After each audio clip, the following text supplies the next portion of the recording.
Hola a todos, sean bienvenidos. En el video de hoy estaremos preparando juntos las respuestas y los comentarios del estudio de este fin de semana 3 al 9 de junio 2024. Sean bienvenidos y gracias por acompañarnos. Con el tema, confíe en que tiene la aprobación de Jehová. Tú tienes mi aprobación, Lucas 3:22. Ese es el texto temático. Este artículo se enfoca en convencernos de manera individual que Dios está contento con nosotros, aunque una vocecita adentro de nosotros nos dice lo contrario. Párrafo 1. ¿Qué es posible que piensen algunos siervos de Jehová? Quizás piensan que no son lo suficientemente buenos, que Dios está contento con la organización como grupo, pero no con ellos individualmente. Esto no es nuevo, también siervos del pasado se sintieron así, no porque hubieran pecado, sino porque eran seres humanos, es parte de la naturaleza humana sentirse así a veces. Y por cierto, eran siervos que tenían el Espíritu Santo, pero aún así cometieron errores, y uno de esos errores fue pensar que no eran lo suficientemente buenos para merecer la aprobación y el amor de Jehová. Párrafo 2. ¿Quiénes tienen la aprobación de Jehová?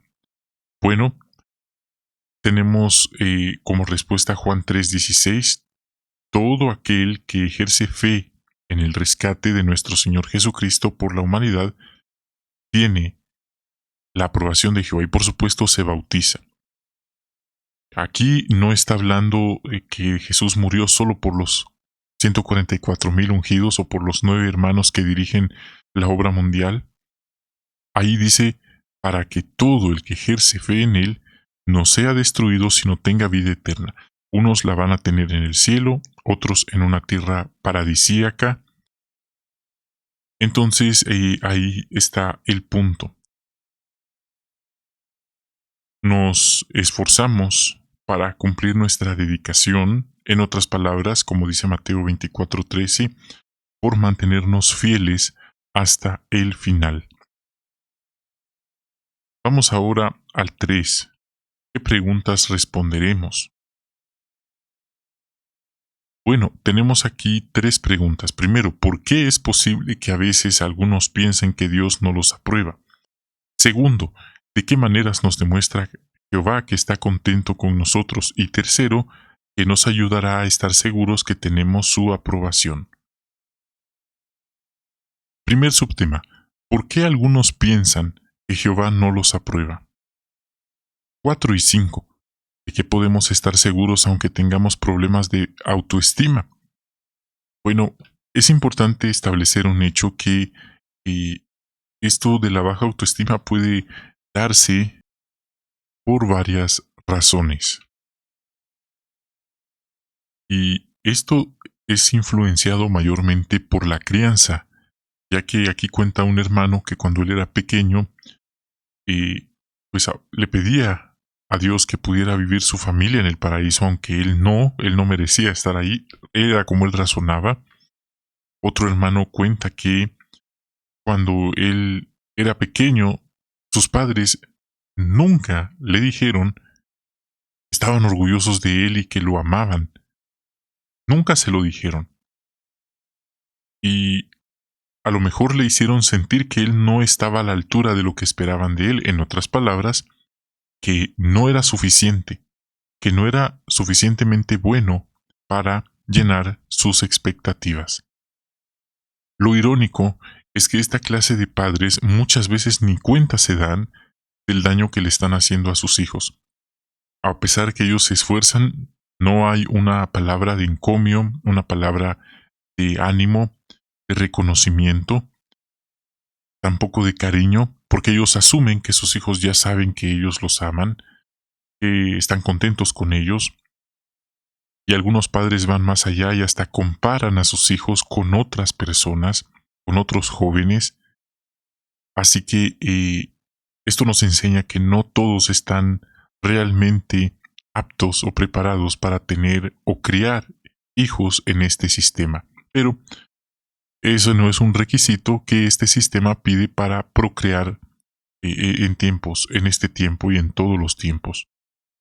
Y es lamentable, porque imagínese para ejercer como abogado, médico, cirujano, eh, doctor, doctor, profesor, maestro, las personas generalmente estudian años y se preparan y mucha capacitación para ejercer, pero para ser padre o madre no se preparan las personas, ni siquiera estudian, no tienen ni la más mínima idea muchas personas lo que implica ser un buen padre o una buena madre.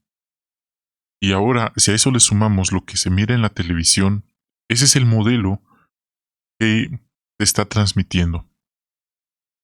Entonces, retomando, todo esto hace que los hijos sufran de baja autoestima, pero podemos estar seguros totalmente al 100%, al 100% que no estamos aquí por casualidad. Jehová nos atrajo a la congregación, como dice Juan 6:44. Él ve más allá que nuestra apariencia exterior. Hay personas que no se consideran físicamente atractivas, se consideran feas. Y esto es triste porque vivimos en un mundo que las personas buenas, verdaderamente buenas de corazón, se consideran malas. Y hay personas malvadas de corazón, ya es su esencia ser así, y se consideran buenas. Lo bueno es que Jehová no se deja llevar por esos sentimientos, pensamientos o por nuestra apariencia exterior. Como dice 1 Samuel 16:7, Él ve lo que es el corazón. Y es la historia del rey David la que habla ese texto. El rey David vivió en carne propia el rechazo de su misma familia, de sus padres, de sus hermanos mayores, lo hacían de menos. Cuando Dios le dijo al profeta que fuera a ungir al próximo rey, no llamaron a David, él no estaba en la lista, pero Jehová le dijo, diles que llamen al que falta. Hasta el profeta pensó, este hombre ha de ser el ungido de Jehová, por ser tan alto, tan bien parecido, y Jehová le dijo, no, lo he rechazado. No como ustedes miran, es como yo veo. A pesar de todo eso, David fue rechazado y él siguió adelante. Y Jehová tenía y confió en él porque tenía expectativas puestas en él. Vamos ahora a ver lo que dice párrafo 6. ¿Qué sentía Pablo al pensar en sus pecados? Bueno, nuevamente eh, Pablo no era como cualquier hermano. eh, para empezar, él tuvo el privilegio de escribir las cartas paulinas, como se les llama, las parte integral de las escrituras griegas cristianas, eh, y podemos ver que él, siendo un cristiano ungido con Espíritu Santo, siendo elegido directamente por Jesucristo, un hombre que también era miembro del cuerpo gobernante. Esto no me lo estoy inventando, esto se dijo hace algún tiempo en algunos videos de broadcasting. Es la manera de entenderlo ahora. Él también era miembro del cuerpo gobernante en el primer siglo. Pero Pablo, a pesar de todo eso, también se sentía mal a veces.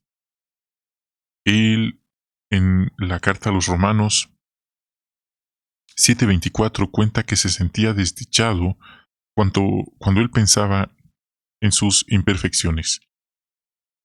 Y él predicaba mucho, muchísimo. Él trabajaba para mantenerse y él también tenía estos sentimientos de inferioridad, de sentirse indigno, y era algo que le pasó. Se sentía como el menor de los apóstoles, inmerecedor de tal título, el peor de los pecadores. Imagínese. Y bueno, él tenía sus razones para esto. Se sentía muy mal. Párrafo 7. Pregunta: ¿de qué podemos estar seguros si nos arrepentimos? que Jehová nos ha perdonado, que esa deuda ya fue pagada, no por nuestras buenas obras, sino gracias al rescate de nuestro Señor Jesucristo. De hecho, Pablo dijo eso en Romanos 7, al final, él dice, gracias a Dios. No dijo, gracias a que he predicado tanto, a que he formado tantas congregaciones, a que soy miembro del cuerpo gobernante, a que soy ungido, a que he llevado el mensaje a las naciones, pues ya voy a recibir mi regalo de la salvación. No, él dijo, gracias a Jesucristo. De hecho, Pablo estaba consciente que él no podía justificarse ante Dios por medio de las obras, ni de la ley, ni las obras eh, religiosas o teocráticas que él pudiera realizar. De hecho, él dijo, la salvación, esto está en Gálatas 2, es un regalo gratuito de una dádiva de Dios para que nadie se gloríe, para que nadie presuma. Es un regalo gratuito. Entonces, ¿qué papel tienen las obras? ¿Son importantes o no? Las obras son el resultado de nuestro aprecio y agradecimiento por lo que hacemos. Párrafo 8 y 9. ¿Qué nos ayudará a dejar de pensar que nada de lo que hacemos es suficiente para Jehová? Bueno, es importante cuidarnos porque a veces hay hermanos en la congregación que con buena intención, eso es precisamente lo que le hacen sentir a los hermanos. Los presionan. ¿Cuándo se hará publicador? Ya se hizo publicador. Bueno, ahora ¿cuándo se bautizará? Ya se bautizó. Bueno, ¿cuándo será precursor? Auxiliar. ¿Y ahora cuándo se hará regular? Y ahora que ya es regular, ¿cuándo se irá a la construcción? Ya fue. Bueno, ¿cuándo irá a Betel? Ya está en Betel. ¿Cuándo va a ascender? Tiene que llegar a ser del comité de su curso. ¿Ya llegó? Sí. Bueno, entonces, ¿cuándo va a ser de la obra de circuito? Y va viendo que hay escalón tras escalón tras escalón y nunca es suficiente. Siempre piden más y más y más y más.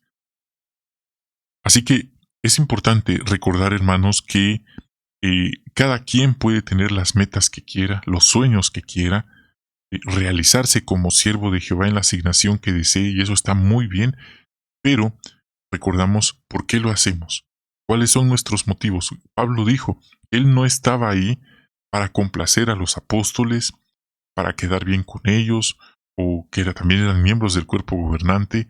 También dijo que no era para complacer a los hombres, porque si él viviera para complacer a los hombres, ya no era siervo de Dios. Gálatas 1:10, ahí está el punto. Lo mismo puede decirse de nosotros. Preguntémonos, los privilegios que tenemos o que buscamos alcanzar, ¿para qué los buscamos? ¿Por causa de nuestro ego? ¿Queremos demostrarle a los demás que sí podemos? ¿Por complacer a otros que nos han presionado? Con buena intención seguramente. Eso puede frustrarnos eventualmente. Recuerde, los privilegios en la congregación no son eternos. Hay muchos hermanos que entran a Betel, que entran a los privilegios, a las asignaciones y eventualmente son dados de baja y eso les cambia completamente la vida y la forma de ver cómo funcionan realmente las cosas. Así que pueden hasta enojarse con Jehová. Para que eso no nos pase, entonces tenemos que tener claro que nuestro servicio y dedicación es para con Jehová, no para con otra persona o ser humano. Tendremos metas claras, los motivos claros y trabajaremos en ello. Recordar, y esta ya es la respuesta, que Jehová no es exigente, Él es razonable y nunca nos pide más de lo que podemos dar. A diferencia de Jehová, algunas personas sí son exigentes a más no poder. Es impresionante el nivel de exigencia. No son razonables y nos piden literalmente más de lo que sí podemos dar. Así que recordemos y pensemos seriamente en este asunto. Y por supuesto, no hay ninguna instrucción. Esto es bueno entenderlo también, hermanos. De hecho, la Biblia dice: todo el que ejerce fe en Él tendrá vida eterna. Así que no pensamos que por ser precursores, petelitas o de la construcción o viajantes, ellos van a estar en un barrio exclusivo en el Nuevo Mundo, o ellos van a tener nada más las propiedades más eh, sobresalientes del Nuevo Mundo. Al contrario, la Biblia dice, el mismo botín, la misma vida eterna será para todos. Así que es importante tomar este punto en cuenta para no sentirnos nosotros de menos. Y que no todos tienen las mismas circunstancias. Hay hermanas, hay hermanos en la congregación que están dispuestos a hacer lo que haga falta, lo que sea. ¿Por qué? Porque tienen las circunstancias idóneas, tienen el dinero, tienen el tiempo, las fuerzas, la salud, el estatus. En ese sentido, están solteros muchas veces, así que ellos andan buscando qué hacer con su tiempo y con su dinero. Y eso se respeta y está muy bien. Pero hay otros hermanos que no tienen esas mismas circunstancias. Tienen responsabilidades familiares y sería un error garrafal decirles, ¿y solo eso le dará a Jehová? ¿Quiénes somos nosotros para juzgar así a los hermanos de una manera indirecta, pero muy cruel, muy sarcástica? Bueno, aquí el esclavo lo dice, sea grande o pequeño, Jehová lo valora muchísimo. Entonces tenemos ese punto y Pablo, nuevamente el ejemplo de Pablo, él predicó a más no poder. Este es un ejemplo muy importante de entender porque, ya dije, Pablo no era cualquier persona, a él literalmente se le apareció Jesucristo. A nosotros no se nos aparece Jesucristo, pero a Pablo sí, y le habló y lo comisionó. A veces se le aparecían ángeles, a veces se le aparecía Jesús. No fue una única vez, fueron varias veces, y le daba ánimo. Y esto motivó a Pablo, pero llegó un punto en que él ya no podía, por la edad, porque estaba preso, con arresto domiciliario, y ya no podía hacer tanto como antes. ¿Y qué dijo él? Hermanos, les aviso, ya no me voy a ir al cielo con Jesús porque ya no he hecho tanto como antes. Eso sería como decirle a Jehová o a Jesús que merecemos la vida eterna, ya sea en el cielo o en la tierra, porque hemos predicado bastante, como si estuviéramos negociando o intercambiando. Así que no fue ese el punto, Jehová lo entendió, Jesús también, y él murió fiel hasta el final. Vamos ahora a la pregunta, ¿de qué maneras nos demuestra Jehová que está contento con nosotros? Párrafo 10. ¿De qué manera nos dice Jehová que está contento con nosotros? Respuesta mediante la Biblia. En la Biblia leemos textos en los cuales vemos que Jehová expresa su cariño a sus siervos, a veces de manera específica y a veces de manera así generalizada. Por ejemplo, Él le expresó a Jesús que lo amaba delante de los demás. Eso nos recuerda un principio. Se felicita, se anima en público y en privado se aconseja. Entonces, es un ejemplo para los padres y Jehová, que es el Todopoderoso, el Creador del universo, el Rey eterno, no de este tiempo, sino de todo el tiempo y de todos los tiempos, le expresó a su Hijo su cariño en público. Con cuánta más razón los padres cristianos deberían expresar su aprobación, su cariño a sus hijos en público y también en privado. Es un punto para meditar. A través de la Biblia leemos que Él nos ama muchísimo, como dice Juan 16:27, Salmo 27:10, en Isaías también dice que si las mujeres se olvidan de sus hijos, y eso pasa, pero Él no se olvidará de sus fieles, de sus siervos. Así que es un punto que podemos meditar y atesorar en el corazón. Sonreír, porque Jehová y Jesucristo nos aman, y no alcanzamos a entender cuánto nos aman. Pero si no leemos la Biblia, no vamos a entender o a conocer estas preciosas verdades. 11. ¿Por qué no debemos ver las pruebas como una señal de que hemos perdido la aprobación de Dios? Porque Eso pasa. A las personas buenas muchas veces, como a Job, Dios permite que les pasen cosas no muy agradables y quizás nos enojamos y nos preguntamos, ¿por qué a mí? He estado predicando, he estado haciendo lo correcto, he seguido las reglas, he estado en integridad, no llevando una doble vida. ¿Y por qué me está pasando esto? ¿Por qué Dios permite esto? Y no lo entendemos, y le damos vueltas y vueltas, y no lo entendemos. Bueno, es algo lamentable, pero así como Job no lo entendió en el momento sino hasta después, lo mismo pasará en nuestro caso. 12.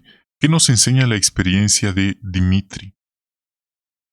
Bueno, nos enseña que predicar es importante, pero trabajar seglarmente también es importante, y que las inquietudes pueden ahogarnos y hasta enfermarnos.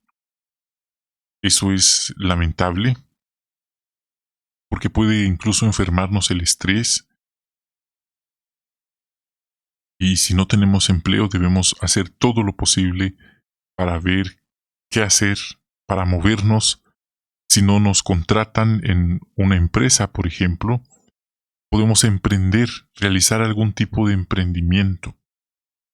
Hay hermanos que se dedican a las ventas de muchas clases de cosas, artículos de cuidado personal, otros comida, diferentes tipos de comida, y se mueven, tienen esa buena actitud, y ese es un buen ejemplo de imitar.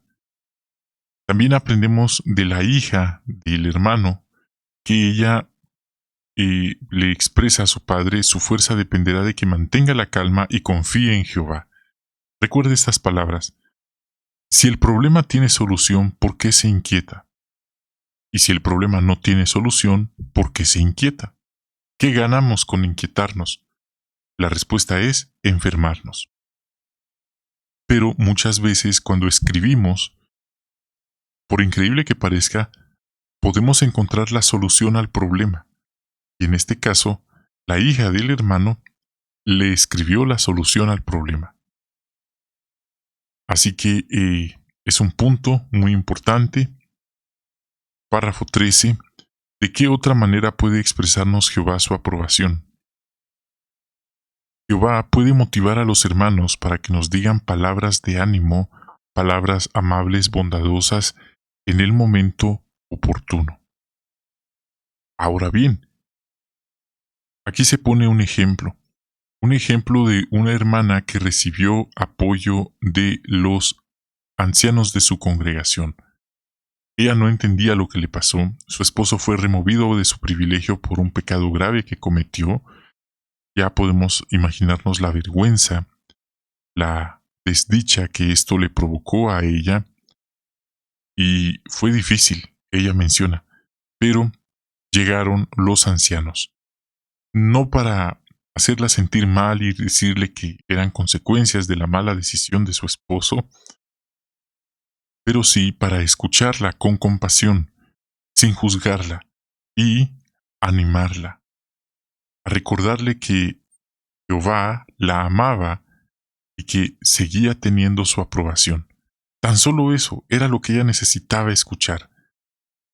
Así que ese es un punto, hermanos, muy importante. Así como Jehová usa a los buenos hermanos para ayudar, para animar y edificar, el adversario, nuestro enemigo espiritual, y sus secuaces también pueden usar a hermanos, entre comillas, malos hermanos, para desanimarnos con sus palabras. ¿Cómo? Alguien podría molestarse y decir: hermano, eso no pasa en la congregación, pero imagínese, esta hermana llega a la reunión, cabizbaja, triste, quizás en depresión, y se acerca a alguien y le dice: usted qué mal se mira, qué mal se ve. Imagínese esas palabras, decirle a alguien lo mal que se ve por su semblante en una reunión cristiana que se supone es para animarnos, es lo peor que podemos hacer. Decirle a alguien comentarios despectivos por su aspecto físico, como su peso, a lo mejor Hay personas que tienen escasez de peso, les falta llegar a su peso ideal, pero hay otras personas que tienen un sobrepeso y burlarse y decirle delante de todos en la reunión, ¿qué gorda está usted? O a usted le falta peso, parece anoréxica. Entonces, ¿qué razón podríamos dar allí de por qué alguien hace esos comentarios? No es Jehová el que lo está moviendo para hablarle así a los demás, porque no es bondadoso, no es respetuoso. Quizás por su crianza es así, quizás ya se le ha dicho que no lo haga, pero lo sigue haciendo. Quizás se ha vuelto un deporte favorito de esta persona hacer tales comentarios. Bueno, está claro que no es Jehová. Entonces, ¿quién? Bueno, ya lo hemos mencionado y podemos cuidarnos de esta clase de personas. 14. Seguimos viendo este párrafo y tenemos ahora la pregunta, ¿de qué otra manera utiliza Jehová a los hermanos para expresarnos su aprobación? Como dice Hebreos 12:6, a veces necesitamos un consejo. Quizás no nos dimos cuenta de algo que hicimos y alguien bondadosamente nos da un consejo.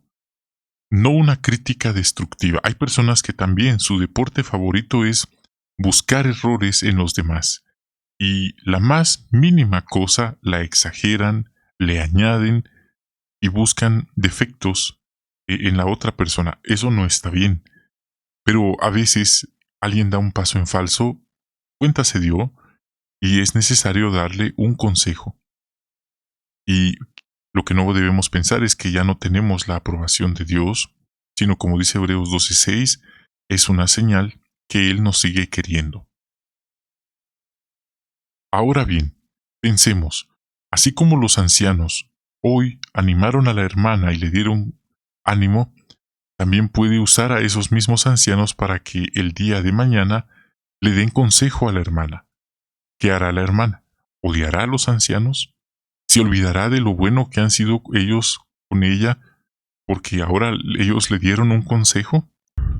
No está de más decir que a veces creemos que dar consejos es fácil. Dar consejos puede llegar a ser una de las tareas más incómodas y más difíciles en la congregación. Si lo da de una manera brusca, hablarán mal de usted. Si lo dio de una manera muy amable, dirán que le faltó, que a lo mejor fue muy blando, o se pasó de bueno, o que no dio el consejo apropiado. Siguiente subtema. Otras pruebas que Jehová nos da su aprobación. 15. ¿A quiénes les da Jehová su Espíritu Santo y de qué podemos estar seguros? Jehová le da su Espíritu Santo a quienes tienen su aprobación, no solo a los ungidos, no solo a los 9 hermanos que dirigen la obra mundial. De hecho, hay revistas Atalaya que dicen que miembros de las otras ovejas podrían tener hasta más Espíritu Santo que hermanos que participan de los emblemas. Entonces, es importante no cansarnos de pedir Espíritu Santo y reflexionar. ¿Demuestra mi vida que tengo las cualidades del fruto del Espíritu Santo? ¿Somos mejores personas ahora que estamos en la congregación? Se esperaría un sí de respuesta, pero si nuestra respuesta es no, eso es una señal de alerta, de alarma, que hay que corregir con urgencia. Entonces, quizás pensamos, y esto es importante entenderlo, ¿cómo reconoce usted a alguien que tiene Espíritu Santo? Piénselo, porque comenta mucho en las reuniones, porque predica mucho. Realmente no es precisamente de eso. Una forma muy evidente es cómo trata la persona a los demás. Como se ha dicho, muchos no tienen problema en tratar hasta de tirarle una alfombra roja al viajante, porque saben que él tiene autoridad sobre ellos. Y si ellos mismos pudieran ponerse de alfombra, lo harían. Pero, ¿cómo tratan ellos a las viudas de la congregación? ¿Cómo tratan a las hermanas o a los hermanos mayores que no tienen privilegios? ¿Los saludan aunque sea? ¿Les dan una sonrisa? ¿Unas palabras amables? ¿O es lo contrario, los ignoran y los hacen de menos? Y no les interesa si están vivos, si existen, si todavía se logran desenvolver. Notamos allí, eso es determinante, la forma en la que uno trata a los demás. Como ya dije, es fácil tratar bien a quien tiene autoridad sobre uno, pero ¿cómo tratamos a quienes están bajo nuestro cargo o a nuestro mismo nivel? Eso revela realmente si tenemos Espíritu Santo. Si somos pacientes cuando alguien a lo mejor se mete en la cola delante de nosotros, cuando alguien no actúa con prontitud, porque estamos esperando que nos atiendan y se tardan, cuando alguien comete un pequeño error y eso hace que nos atrasemos en nuestro tiempo. Esto no quiere decir que no nos vamos a molestar o enojar en momentos. Jesucristo también se molestó. A veces él miraba actitudes en las personas que no le gustaban, como en los fariseos, y él se molestaba. Y les dijo palabras muy directas, muy fuertes. También cuando él vio que estaban comercializando económicamente en el templo, también se molestó y se atrevió a echarlos de allí. Entonces, no pensamos, hermanos, que alguien que tiene Espíritu Santo jamás se enoja, jamás se siente mal por lo que hacen los demás. Jesucristo sí lo sintió también, solo que casi no pensamos en estos puntos. 16. Según 1 Tesalonicenses 2:4, a quienes usa Jehová para predicar las buenas noticias, y cómo lo hace sentir eso a usted. Respuesta: a quienes él aprueba. Claro, Jehová limpia su organización todo el tiempo y viene una limpieza masiva en el futuro. Entonces los que estén vivos en ese momento tendrán la oportunidad de seguir adelante o de hacerse para atrás. Entonces, aquí se pone un ejemplo de una hermana que se sintió motivada a seguir en la predicación, a pesar que ese no era su mejor día. Así que eso puede motivarnos a nosotros también. Nuestro trabajo no es colonizar a las personas, obligarlas a que estudien la Biblia, ya de manera forzada. Nuestro trabajo es darles el testimonio, invitarlos a las reuniones, invitarlos a estudiar la Biblia, pero si no quieren, al menos ya les dimos testimonio. Pero no se trata de obligarlos a la fuerza como hicieron los colonizadores en muchas tierras a nivel mundial e impusieron una religión, que por cierto se autodenomina la religión única, fundada directamente por Jesucristo, cuya sede está en Roma, Italia. Así que ese no es un mandamiento bíblico, jamás lo fue, ni la Inquisición, ni las cruzadas, ni las guerras santas, ni lo que hicieron de obligar a los nativos de tierras, en este caso de las Américas, a que adoptaran esa religión. Eso no es predicar, eso es obligar, coaccionar a las personas. Es un crimen incluso. Bueno, ese argumento puede servirnos incluso en la predicación. 17. ¿Qué le enseña sobre el rescate lo que dice Vicky? Bueno, ella dice que a veces ella se sentía que no era lo suficientemente buena, pero llegó un momento en que entendió que pensar así era decirle a Dios que su amor no era para ella y que el sacrificio de Jesús no era suficiente para perdonar sus pecados. Por eso debemos tener mucho cuidado con nuestros pensamientos, porque Pablo habló también de esto, que si fuéramos salvos nada más por obras, nada más por salir a predicar y dar revistas y en los exhibidores, entonces ¿qué sentido tendría el sacrificio de Jesús? Dijo Pablo. Pero también dijo que si nosotros no lo apreciamos el sacrificio de Jesús, es como si lo estuviéramos pisoteando. Entonces es muy importante seguir reflexionando en el rescate. No es nada más que Jesús vino y murió y resucitó y ahí quedó todo. Implica mucho más, es muy trascendental. Muchos hermanos desconocen estos puntos, por eso aquí dice, meditemos en el rescate. 18. ¿De qué podemos estar seguros si continuamos amando a nuestro Padre Celestial? Bueno, podemos estar seguros que Jehová nos ama y que no está lejos de cada uno de nosotros. Muy importante. Hemos visto entonces estos puntos, convenzamos a nuestro corazón, no aceptemos esa voz interior, ese corazón traicionero, esa voz negativa que nos dice que no somos buenos, que los demás son mejores que nosotros, que nunca lo lograremos. Reprendamos en nuestra mente, con lo que aprendimos hoy, esas voces negativas en nuestra cabeza que nos dicen que Jehová no nos ama o que tiene cosas más importantes que hacer. Hemos llegado al final de este estudio. Gracias por acompañarnos. Bendiciones de Jehová para ustedes. Deseamos que tengan un buen día y esperamos vernos hasta una próxima transmisión.